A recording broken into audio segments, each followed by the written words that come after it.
ओम नमः शिवाय। आप सभी भक्तों का, शिव भक्तों का इस शिव पुराण कथा श्रवण में स्वागत है।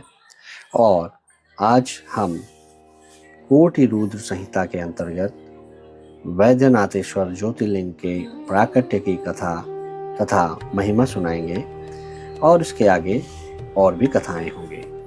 तो अभी ये शिव पुराण के कोटि रुद्र संहिता के अंतर्गत 27वां अध्याय है।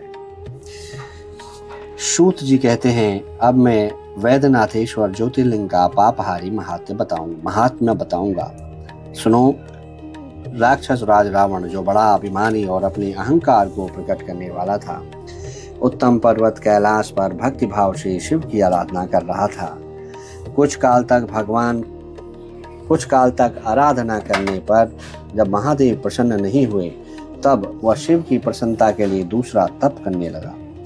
पुलस्त्य कुल नंदन श्रीमान रावण ने सिद्धि के स्थानभूत हिमालय पर्वत से दक्षिण वृक्षों से भरे हुए वन में पृथ्वी पर एक बहुत बड़ा गड्ढा खोदकर उसमें अग्नि की स्थापना की और उसके पास ही भगवान शिव को स्थापित करके हवन आरंभ कर दिया।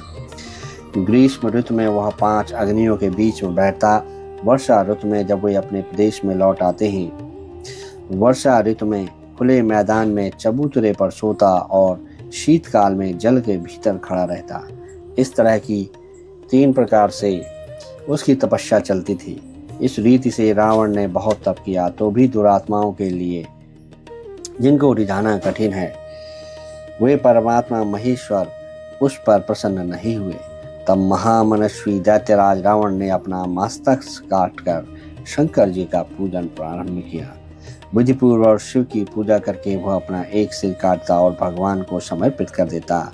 इस तरह उसने क्रमशः अपने 9 सिर काट डाले। जब एक ही सिर बाकी रह गया, तब भक्तवत्सल भगवान शंकर संतुष्ट एवं प्रसन्न नहीं हो गए।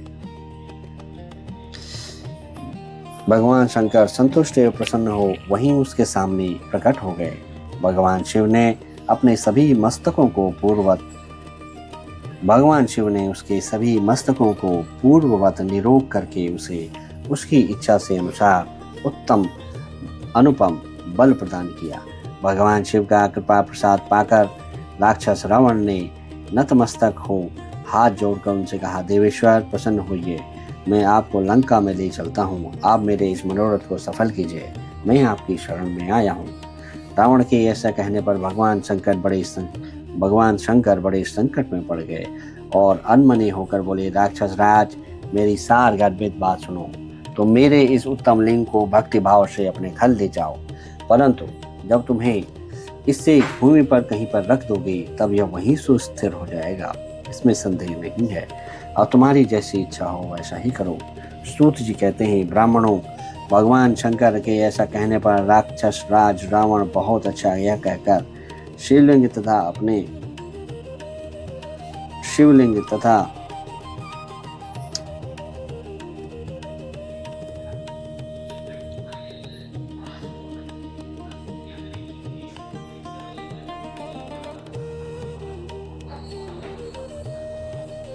भगवान शंकर के ऐसा कहने पर राक्षस राज रावण बहुत अच्छा कहकर शिवलिंग साथ लेकर अपने घर की ओर चला, परंतु मार्ग में भगवान शिव की माया से उसे मूत्रोत्सर्ग की इच्छा हुई। पुलत्स्य नंदन रावण समर्थशाली होने पर भी मूत्र के वेग को रोक ना सका। इसी समय वहां आसपास एक बालक को देखकर उसने प्रार्थना पूर्वक वह शिवलिंग उसके हाथों में थमा दिया और स्वयं मूत्र त्याग के लिए बैठ गया। एक मुहूर्त बीते बीते वह गाला और शिवलिंग के बाहर से अत्यंत पीड़ित हो व्याकुल हो गया। तब उसने उसे पृथ्वी पर रख दिया। फिर तो वह हीरकमय शिवलिंग वहीं स्थित हो गया। वह दर्शन करने मात्र से संपूर्ण अभीष्टों को देने वाला, पाप राशि को हर लेने वाला है। मुने वही शिवलिंग तीनों काल में वैद्यनाथेश्वर नाम से प्रसिद्ध हुआ, जो सत्पुरुषों को भोग और मोक्ष देने वाला है। वह दिव्या पूजन से भी समस्त पापों को हल लेता है और मोक्ष की प्राप्ति कराता है। वह शिवलिंग जब संपूर्ण लोगों के हित के लिए वहीं स्थित हो गया, तब रावण भगवान शिव का परम उत्तम वर पाकर अपने घर को चला गया। वहां जाकर उस महान असुर ने बड़े हर्ष के साथ अपनी प्रिया मंदोदरी को सारी बातें कह सुनाई।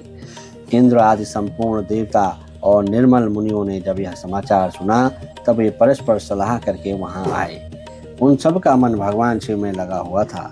उन सब देवताओं ने उन समय वहां बड़ी प्रसन्नता के साथ शिव का विशेष पूजन किया।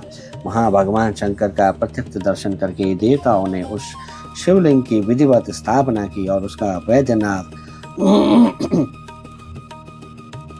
नाम रखकर उसकी वंदना और स्तवन करके वे स्वर्गलोक को चले गए।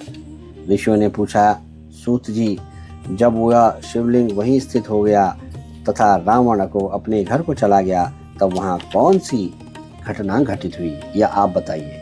सूत जी ने कहा, ब्राह्मणों, भगवान शिव का परम उत्तम वर पाकर महान असुर रावण अपने घर को चला गया।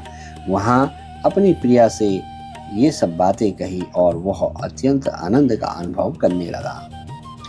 इधर इस समाचार को सुनकर देवता घबरा गए कि पता नहीं यह देवद्रोही महादुष्ट रावण भगवान शिव के वरदान के बल पाकर क्या करेगा। उन्होंने नारद जी को भेजा। नारद जी ने जाकर रावण से कहा, तुम कैलाश पर्वत को उठाओ, तब पता चलेगा कि शिव जी का दिया हुआ वरदान कहाँ तक सफल हुआ। रावण का यह बात जच गई। उसने जाकर कैलाश को उखाड़ लिया। इससे सारा कैलाश हिल उठा।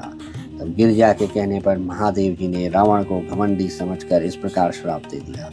महादेव जी बोले, रे दुष्ट भक्त दुर्बुद्धि रावण, तू अपने बल पर इतना घमंड ना कर। तेरी इन भुजाओं का घमंड चूर करने वाला वीर पुरुष शीघ्र ही इस जगत में अवतीर्ण होगा। सूर्य जी कहते हैं, इस प्रकार वहां जो घटना घटित हुई उसे नारद जी ने सुना। रावण भी प्रसन्नचित हो जैसे आया था उसी तरह अपने घर को लौट गया। इस प्रकार मैंने वैद्यनाथेश्वर का महात्म्य बतलाया है। इसे सुनने वाले मनुष्यों का पाप भस्म हो जाता है।